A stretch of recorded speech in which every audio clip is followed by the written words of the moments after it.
Hello, and welcome back to another episode of Profit, Grow, Exit, the podcast built for MSPs and technology leaders who want to scale smarter, lead better, and build businesses that actually work for them. I'm your host, Abi Walsh, and today's episode is a great one, especially if you've ever thought about partnerships, struggled with leadership roles, or felt growing pains of scaling a business. Today, I am joined by Phillip Poarch, president and co-owner of an MSP that is scaling with intention. And what makes Philip's story interesting is that he didn't found the company. He was involved in it, helped transform the business model, and eventually became a partner. So today we're going to dive into what it takes to build a healthy business partnership, how EOS can completely change the trajectory of a company, and what it looks like to evolve as a leader as your business grows. Thank you so much for joining me today, Philip. Yeah, you're welcome, Abby. Thanks for the invite. Awesome. So let's just get started. A little quick intro. Tell us a little bit about yourself and how you got to where you are today. So I have a business degree, and when I graduated, I worked initially for a company that supported AT&T's applications, and then I met Lance and learned about his business, and left that group and joined up with him to start, not to start it, but to kind of help develop it to the next generation. So we teamed up back in 2012. So I guess we're about 14 years into that story so far. I love that. Now, walk us through, how did you find him? How did that transition look like? And how did you get into the business? So we kind of had a mutual connection that I hadn't really heard of the company, and the mutual connection was talking about it and explaining it. And so I just reached out to Lance and said, "Hey, I'd love to meet you and learn about what you're doing." And we really took time initially in the beginning to understand each other's values. That was a pretty big deal, and to understand really what he was trying to build. I wasn't in a huge hurry to. We just wanted to make sure it was right, actually. And so I remember we actually engaged into a period of where I was actually just a contractor, kind of consulting with him. And I just come out of a situation where the HR structure wasn't very good and the culture wasn't very good. And so we defined our initial core values and really talked a lot about what was important to us. And I think that really helped kind of set us off on the right foot. We didn't rush into it. And another thing that's kind of funny is that I initially didn't even really want ownership. I just told him I just want to be paid well. And I had been a follower at that time pretty closely of Dave Ramsey, and one of his iconic quotes is that the only ship that doesn't sail is a partnership. And so I told him that, and I was like, "Hey, I'm not really interested in a partnership, but I'll help you do this." And so yeah, it's a funny story, actually. I left a full-time job to go work with him part-time, half-time actually, because that's all the business could support at the time. And so looking back, I mean, we both took on some risk to do that, but man, it's been an awesome journey and it's really paid off. But yeah, that's how it all started. And now you joined fairly early in your career. So how did that shape the way that you approached leadership and growth? Yeah, I was relatively young. I mean, I'm young now, even with the gray hair. But yeah, I mean, there's a good about 30-year difference between the two of us, and so I think it actually helped um, from a leadership perspective, because I was able to kind of learn with him a bit, if that makes sense. And Mhm. so one neat thing about Lance is that he is very he likes to learn. Like he's very flexible in that, if that makes sense. And so um we kind of went on that journey together. And so um I knew what I didn't want to create, and I kind of shared that with them, and kind of that experience. It was about a 150-person company that I was working for, and I was in my early 20s basically, and they made me the HR manager, and I just thought that wasn't very smart. And so so that was but yeah, I think as we look back, and we joke even now that it took us probably a good couple of years just to learn how to communicate and interact Mhm. with each other. We didn't find EOS until just a few years ago, but that visionary integrator verbiage was really helpful and gave us both a ton of clarity, because we kept wondering why there was this tension, and why like we could never like completely just be mirrors of each other. And then we figured out, oh, we're not supposed to be mirrors of each other. The differences between the two of us is actually what makes this work really well. and we Yeah. have to embrace those differences. And so Rocket Fuel, that Gino Wickman wrote, was a really neat book for us to go through together and say, oh, okay, this is why this works this way. And but we'll talk about EOS later. But Yeah, we're yeah. definitely going to jump into EOS. I do Hmm. want to ask, because the company when you started on was originally more of a project-based model. So what drove the shift to managed services? Yeah, they did done primarily, it was him and another gentleman had primarily done projects actually with larger organizations. They had kind of a bank focus. There's a lot of neat stories about, Cisco corporate would come in and say, this isn't possible. You can't make this work. And they would program something up that even like the Cisco engineers were like, that's incredible. I don't know how you did that. So lots of jokes about, man, if we'd only, copyrighted or patented that, we'd be in a different place. But yeah, they primarily did projects. They more network and infrastructure, not really much on the end user side. Really, what the thing he was trying to work through was how can I take what I have and how can we scale it and grow it? And one of the initial ideas was to kind of have this umbrella type idea of all different types of technology. And through research and kind of diligence, I came back to him and said, hey, there's this kind of emerging model, this managed service model. And I kind of laid out how it works and the pricing. And I never forget, I went through a fake pitch with him of like, okay, this is what this would feel like. This is what it would be. And so from that, he said, okay, if you can get this customer to sign up, I'll be for it. I'll do it. And so I set up a meeting with that customer. And so that was probably in 2013, maybe early 2014. And they signed. And he said, oh, okay, I'm in. They signed and they're actually still a customer of ours today, which is pretty cool. But yeah, that's, it was definitely an evolution of thought and an evolution of how do we flip from selling just our time and not really having as much value to that to how do we sell outcomes, the value of the Right. outcome. So we had to develop the marketing around it. We had to develop a lot of things to get to that point. But really that kind of that managed service journey really started in about 2013. That's awesome. And I mean, you mentioned a few of them, but what would you say was the biggest challenge from making that transition? You know, like was common in those days, you had your bronze, silver, and gold, which is so funny to go back and look at all of that. And so one of the things that we had to do, and this was probably at around 20, maybe 2015, but when you have a business model you've ran for a long time, it's almost harder to convert your existing customers than it is to go get new ones because they know you, they like you, and they say, hey, this has been fine for us. Like, why do we need something different? And so, one of the things we had to overcome was you're really moving away from that uh, differentiated offering to really just one. Like, okay, this is what we're going to provide for you.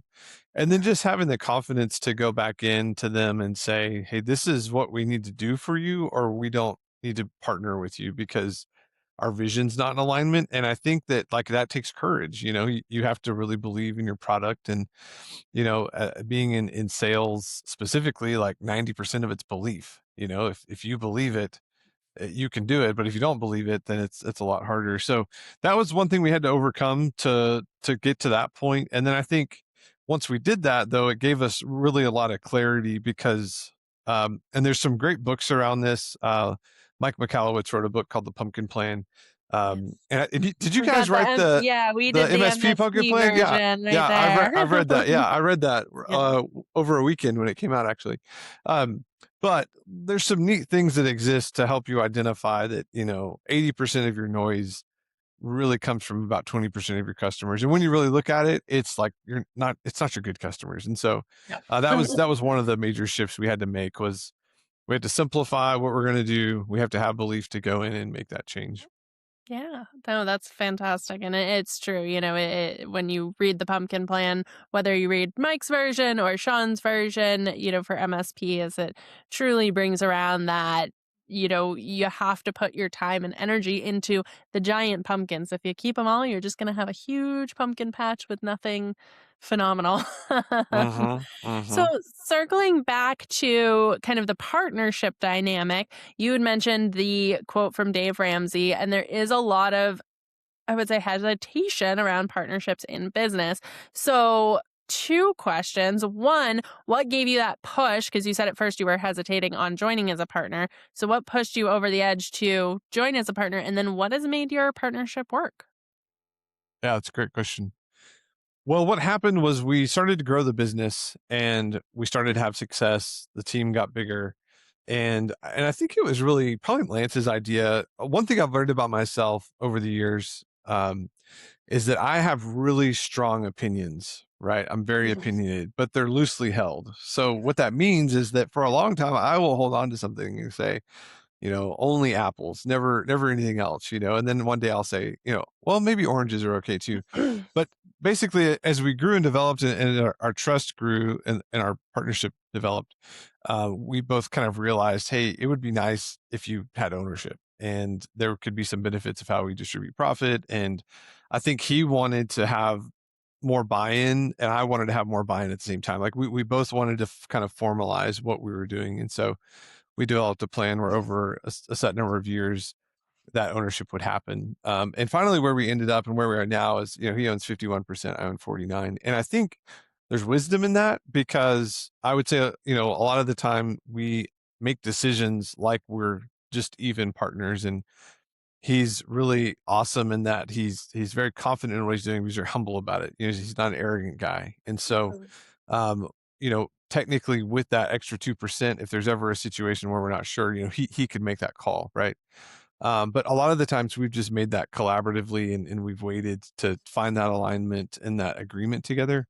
But when I talk to other people that are in partnerships, especially with two people, and it's 50-50, I always ask them, well, how does that work when you can't agree? What happens? Do you disagree and end it, or like what happens? So I think that's one thing that's helped. Another thing that we've tried to make a commitment of is to have intentional time where we go away on a retreat or we just spend one-on-one time together, talk about life and our family and really get outside of the day to day. And so uh, one of the ways that has helped us do that is through being a part of a peer group. We'll go travel and we'll go meet with those group of people and hear their perspective and their business. And it kind of gave us a forced moment to reflect. And we would have these kind of vision retreats basically where we would go to another city. We would,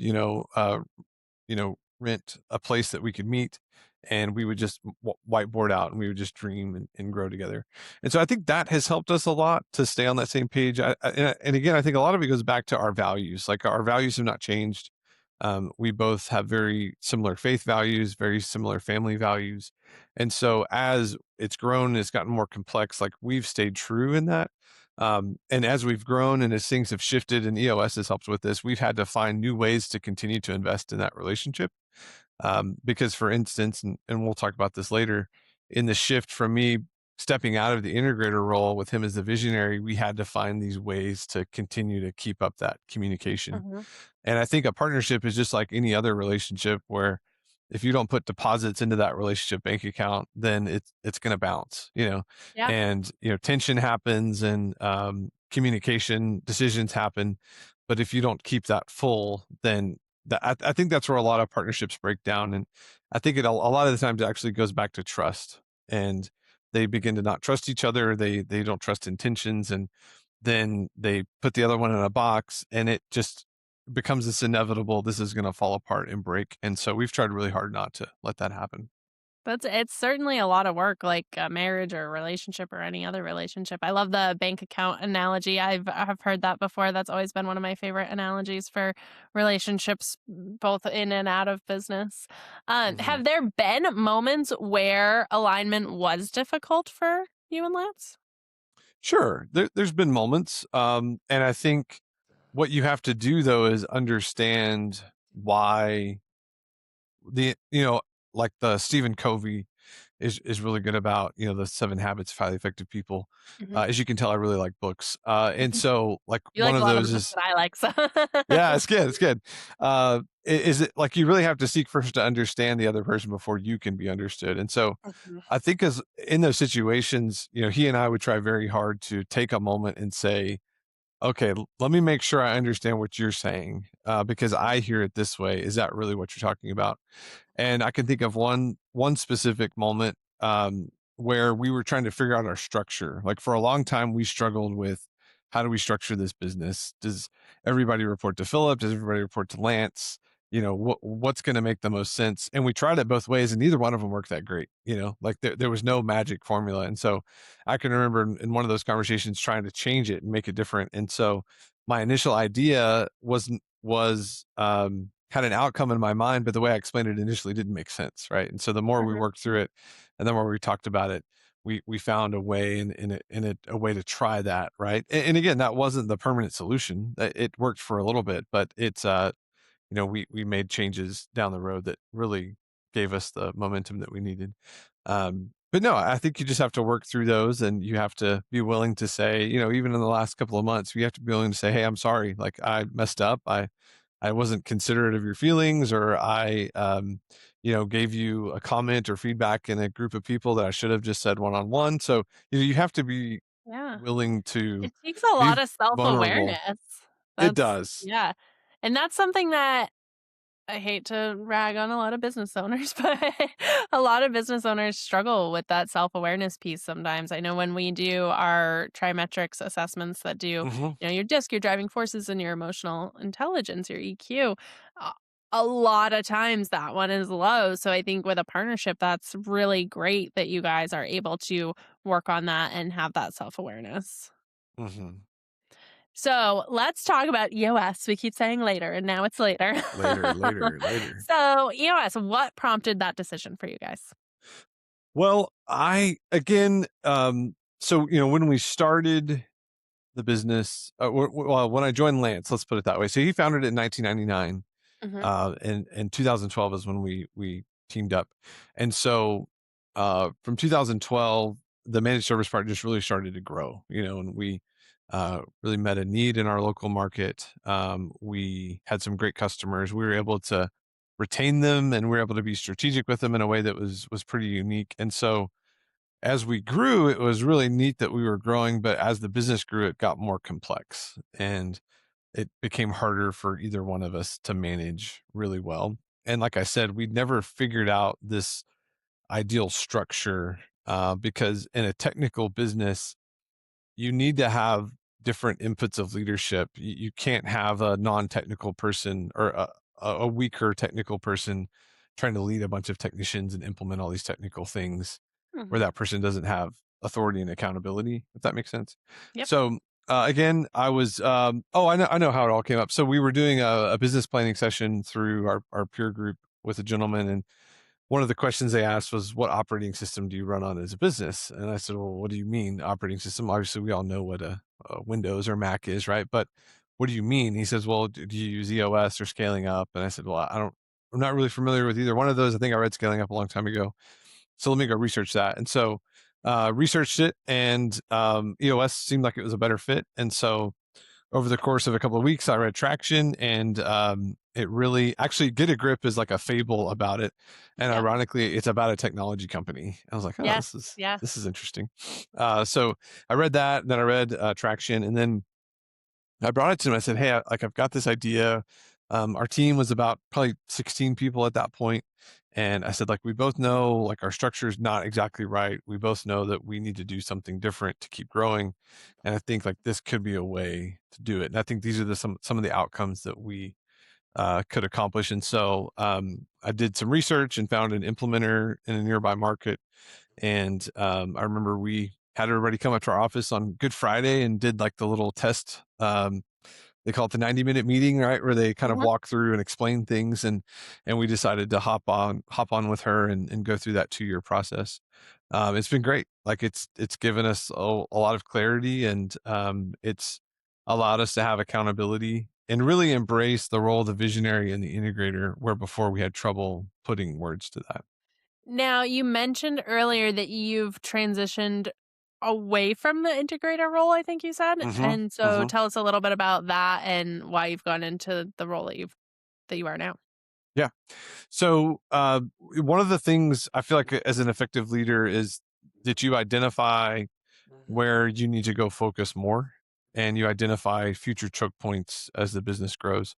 And so we had a need. And initially, we chose a guy in our team who had some operational experience to be over operations in our EOS structure, and he did a good job in that. But we knew it wasn't his like unique ability. He did it, but it was kind of it wasn't as much fun for him. And so we set out to build this profile of this ideal, excellent operations leader. And we marketed, we put it out there, and actually a friend that I'd known for a long time contacted me and said, "Hey, what do you think if I applied for this?" And at the time, he was running multiple FedEx franchises, multiple routes Interesting. of FedEx.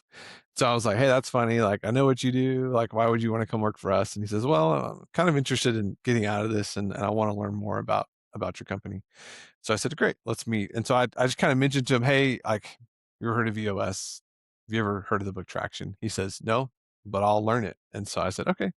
So we met, I think, about a week later, and he came in with his Traction book with a bunch of tabs in it, a bunch of notes, That's and awesome. he said, "Okay, I read it. Like I think I get it, but I have some questions, right?" And so, long story short, we hired him as our lead of operations, and he was just doing such a great job. He's actually, it's only been just this April is actually his first year with us, his one Oh, year anniversary. But wow. he just made such quick progress and really was so impactful that Lance and I realized, okay, if we, I feel like everybody in your business, there's tasks that they can only do, and Hmm. they're the best suited to do it. And so in our structure and where we wanted to go, I was the best suited to go lead sales and marketing. That was Hmm. something I was passionate about. Up until that point, almost all of the managed clients were brought on through me being the sales relationship, right? And so that made sense. So what we decided was we would promote Daniel to become the integrator, and I would actually step lower on the accountability chart to own sales and marketing. And so we in the fourth quarter of last year, we went through an intentional like training process, an intentional handoff, and empowerment and delegation. And then as of January 1st, he became the integrator, and I now report to him, which is awesome. It's so Yeah, cool. And I tell him that because it's just great, because like even today there was something that came up, and I messaged him and said, "Hey, like I got this question, somebody's off today, who's covering X?" And he says, "Well, that may not be there. Someone may not be covering." And I said, "Well, that's not good." He says, "Yeah, I'll take care of it. I'll fix it."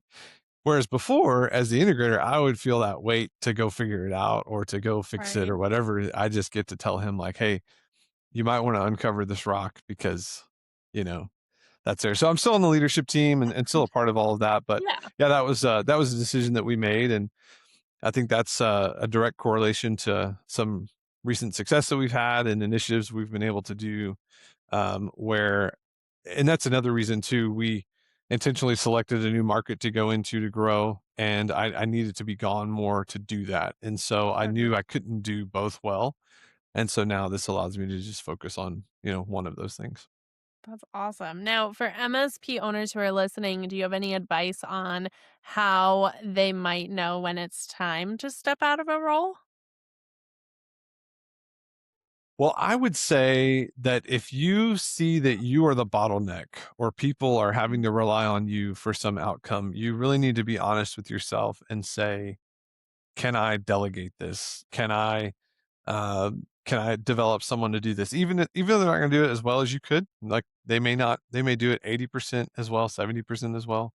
But one of the books that we read through our EOS implementation is a book called 10x is easier than 2x, which is the founder of Strategic Coach wrote that book. And so Mm. it's all about how like you need to think about, you can only do so many things, and you really only need to focus on the things you're really good at, and you need to delegate the rest of it.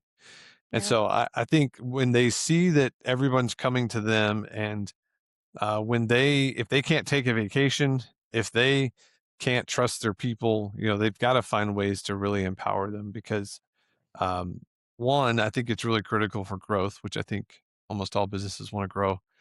And two, even from a valuation standpoint, your last word there is exit. If everything relies on that founder and owner, then you just own your job. You don't own a business. You don't Exactly. own a process. You don't own anything. And so, You took you, my tagline.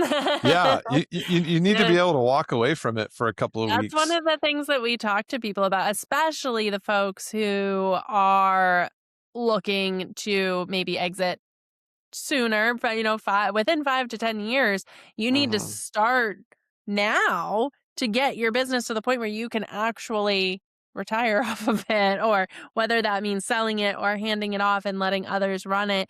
There's a lot of different ways that you can structure that. But yeah, I mean, that's one of the biggest things is the vacation test. Can you go on a vacation for Hmm. 2 weeks, 4 weeks, 6 weeks, and Yeah.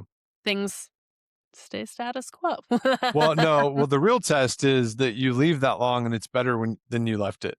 Yes, that's When you even get better. back, it's better. And so, And your phone I isn't ringing off the hook while you're gone. yes, yes, and I think I have a lot of appreciation and respect for Lance Mm. because I didn't found this. My name isn't on the company.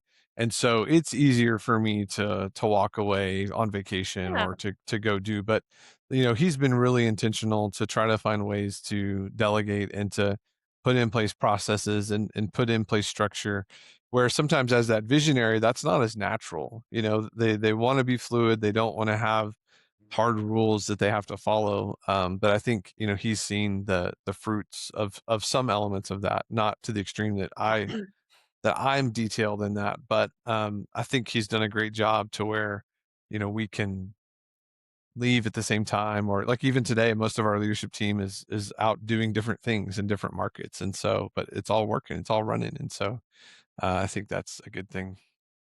Now, you mentioned a couple times that you've been part of peer groups for Mhm. several years. What has impact has that had on your business? I think the collaborative component of it is really good. I think another thing I would recommend to MSP owners is if you are in a partnership, then you need to make sure your partner goes with you to those peer meetings. Yeah. Because even if you get a lot of value and you get a perspective and you come back as the telephone to explain all of this, your other partner is gonna probably not get all of it. And a natural question is going to be the partner's going to say, I wonder how this situation was communicated to the rest of the peer group, or I wonder how I've been conveyed to them. Yeah. Maybe the context given wasn't complete, and so this advice is incomplete.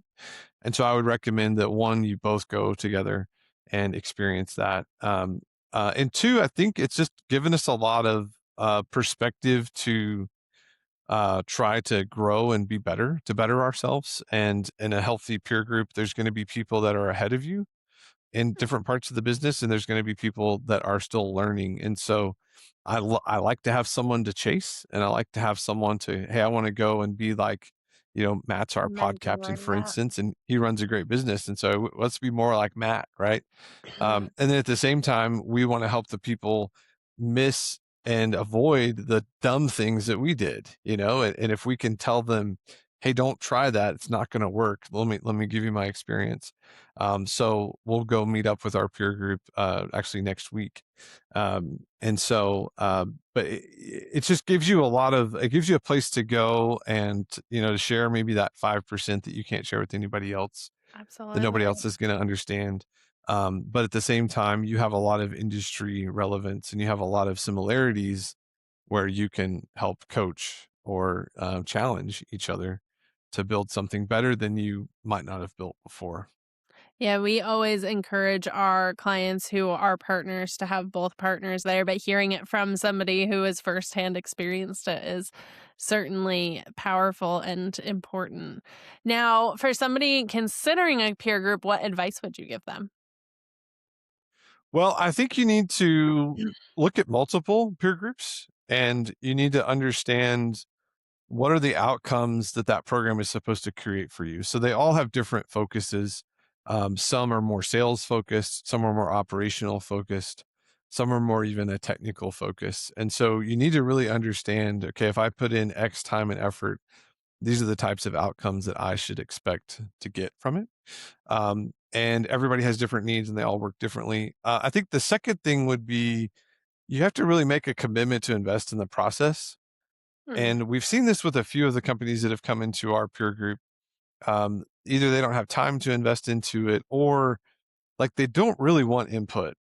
That they say they They want just to want a gold change, star. they say want to be better, and you kind of get to know their business a little bit more, and you ask questions in love. Like, we're not being jerks to these people, Yeah. but we're just saying, hey, have you considered, you might think about this, or you need to get some more focus. And some people really rise to that level of accountability and feedback. And we've seen others that just leave and they say, well, this really isn't for me.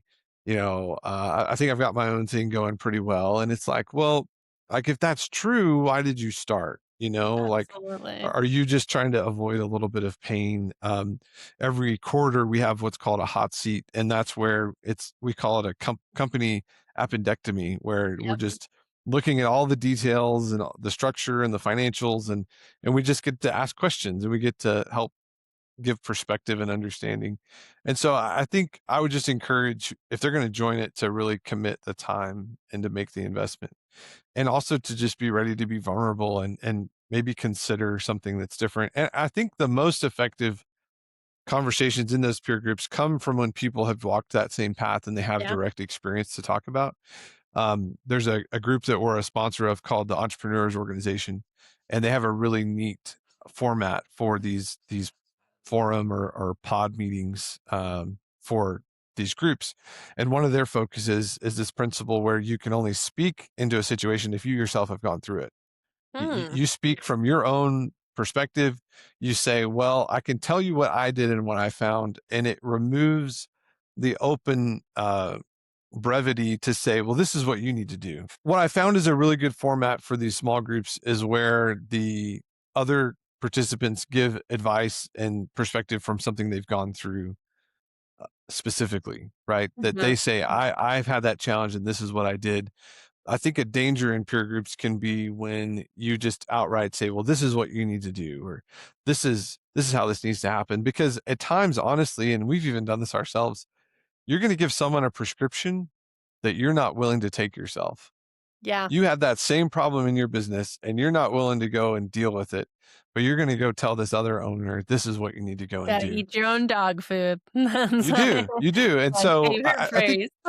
I think there's a balance there, and I think having the industry experience allows us to get a little bit more specific. But I think my challenge would be just make an intentional decision, invest into it, and be ready to be molded and learn from it, and not come in and think that you know it all. Because if you know it all, you probably don't need to be there. I love that. I totally agree with basically everything that you just said about that. I think that was a really great take on peer groups and the value that they can bring to companies. Now, I do want to talk a little bit about, because in our original conversation, you talked about one of your company's focuses right now is mental wellness. Can you tell me a Mhm. little bit about that and what drove that initiative? Yes. So one of our company rocks this quarter is around our team's mental wellness. We already have done for a while focuses in other areas of wellness. So financial wellness is one example where we pay for a budgeting app subscription called You Need a Budget for the team, Cool. and we give them resources and training around that. We are big on physical wellness, where we give everyone on our team an Aura ring. The company buys that. Neat. We really encourage them to understand their stress levels and their activity levels. And in all these cases, we're not aggregating this data or anything. We're not doing anything strange with it. But it's just a tool for them, right? It's to say, hey, what if you had this perspective? And then most recently, we've realized that there's a gap around mental wellness, and specifically that our team, they're all going through different things. They are going through some hard personal situations, or maybe this is a one of the first jobs they've had in their career, and they're trying to learn how to work through relationships and priorities, and what's their identity in, right? And how does that impact their ability to do work? So what we're doing this quarter is we're working with a professional counselor, actually. And the first step in that is we had our whole team take a survey, that she received those results. We didn't receive the results, but just to say, how's your mental wellness? How's your Mhm. stress level? Do you feel that you are able to do the work as needed? Do you have support around you? what are positive impacts, what are negative impacts. And then from that, what we're going to do is build kind of a tailored plan of how we can really work with our team. I forgot to mention this. This is always a crowd favorite. Around physical wellness, and another one of those pegs. Every month we have a masseuse that comes into our office, Oh, that and is we nice. give everyone 30-minute massages, in our office, from a professional. And the reason we do that is because, it's a stressful job. It's pretty Yeah. sedentary usually, like even today, working on posture and those things. But, we've made these intentional ways to help these other wellness, but mental was one that we haven't focused in as well. And so our belief is that if we can ensure in the same way financially, physical health, if mental health can be taken care of, then they're going to have a much richer experience here at Tolar, and they're going to be much better taken care of. And even if we're just a stop along their journey career wise, that's okay, because if we can give them the tools and the ability to process through that. I think our culture right now, ironically, I think technology can have a pretty negative impact on our mental health. Yeah. And the amount that you can scroll and you can be fed all this information and all this comparison and all of this, the world is happening without me. Um, it can create and put people in isolation, and it can Yeah. allow them to feel that they aren't worthy, or it's hard for them to find identity. And so we want to walk with them to help find that. So the steps that we're going through in that, just to recap, is we're doing the survey, and then we are, you can't require people to do this, but we're very strongly encouraging they're going to sit down with this counselor one-on-one and talk about life, and see if there's a specific plan or specific resources that would be helpful for that individual. And again, that's between the counselor and the person. That's not something we're going to get involved with, but Right. maybe they need to have someone to work through a past experience that's not good. And ironically, for some of our team, even a gentleman that's starting today on our team, they've had some not great work experiences, where they've been Yeah. not necessarily physically abused, but they've been taken for granted. They've had no work-life balance. They've been in a very toxic culture. And so for some of our team, we've almost had to walk them through kind of a rehab process to say, I know this phrase or this thing you're doing may feel like it's the same as it was at this other place, but it's not. We're here to take care of you, and we're here to make sure that you can be successful. And so I think as a leadership team, we just want to have that awareness of their health, because if that's not good, and they're not sound in that, it's really hard to do everything else that the role requires. And what we do is not easy. It Yeah. changes all the time. It's stressful. There's a lot of risk that we deal with. There's a lot of demands put on everybody. And so we just feel that if they can have a healthy, full rounded element of wellness, mental being one of those, then they'll actually have a much better experience here. And then in turn, what we believe is if we take care of our people, then they will take care of our customers. Yeah. And No, that's their main rule. I love that part of your culture is genuinely taking care of your team. That's so awesome. And as Mhm. somebody who's a working mom of 2-year-old twins, Wow. I know, but in my position, I've been incredibly lucky that I get to have work-life balance that, you get Mhm. with that. But I know a lot of my friends who work for companies don't have that. So hearing that that's something that you guys really value and making sure that people are healthy and mentally, physically, and so on and so forth, that they can bring that to their job is it's a really unique perspective. And I think it's something that people need to really listen to because it's important. Yeah. Yeah. I mean, there's moments where life happens Yeah. and people We come all to have you and they lives say, outside of work. this just happened to me. And you say, okay, I don't care about work. Like, let's talk about you. Yeah. And what are the 3 resources you need right now to go take a next step? Here are those resources. I'll check in with you later. And so That's I think fantastic. that builds loyalty. I think Yeah. that the other team sees that. And that's really how you can create a really great culture, and really have a team that performs well. And not that we do all of this so we can squeeze more out of the turnip, but like But it's if true. they're If you take healthy, care of your people, they want to take care of you, yeah, they will work more efficiently, and they'll be of a better mindset. And because man, mental health, mental wholeness, mental Hmm. health, if it's not healthy, it's like a fog that Yeah. you walk through all day And it's a long. It's like trickle down too, it because does, yeah. it affects everything along the way. So It's like having wearing that, rose-colored glasses, and you ask, why is everything I look at red? And yes, it changes that paradigm of your whole life. So that we've made intentional efforts for that for our team. I love that. Now let's jump into what is something that we're all doing in the channel today that you think we'll look back on and laugh in a few years. Mm.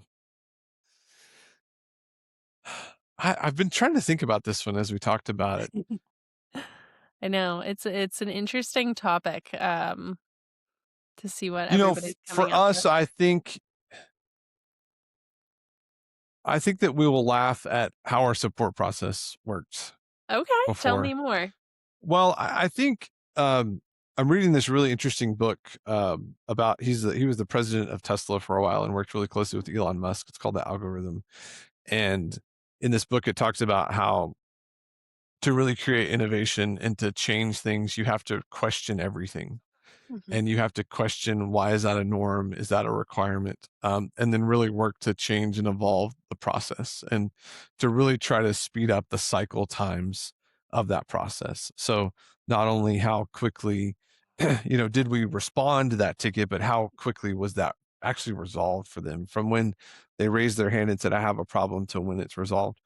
So I think in the future, I think that will shift, and I think that we will have smarter tools where our people internally and externally can interact with to help solve their problems. And I think that we will really, hopefully, and this is even a company's tagline. Like, I think like tickets will go away, like they will die, Yeah. and it'll become this element of where we really intuitively or more proactively engage and support those people, or they have these tools and these measurements where it's not like this really archaic process. Because if you go back to the beginning of the MSP industry, when Arnie Benelli wrote ConnectWise, he was kind of the first of the PSA, Yeah.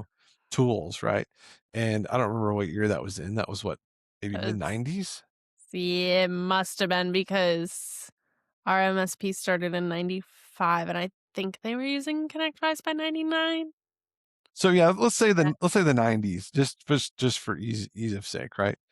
Um, and like, if you think about it, I think a lot of MSPs run their support process in a very similar archaic way, right? Mhm. And so I think that's going to be an area where we look back. The ones that are going to be successful are going to have found these ways to engage their people and their customers and really have a rich support experience. Another thing that I would hope um, we might look back on and think is funny is, I think at times the way that we do strategy with our customers, right? And I think some MSPs feel that if we can show them enough technical reports, and if we can show them enough detail, either in the sales process or in the virtual CIO process, that that's going to be what the customer really wants to know, right? Mhm. And I would hope that as our industry evolves, everyone will become smarter and realize, no, that's not really what they want. They want like a partner, they want somebody to help them solve challenges in their business. And so I think that's something that, we joke and call that like a Captain Obvious meeting. Somebody Right. else came up with that term, but I think that could be something years down the road that we'll look back on and say, remember when. Right. Well, I think this has been an awesome conversation. And I think, at least for me, the biggest takeaway here is that partnerships don't have to be messy or even risky, but they do have to require intentionality and structure and a lot of communication, it sounds like. Mm-hmm. Mm-hmm. And Lots of communication.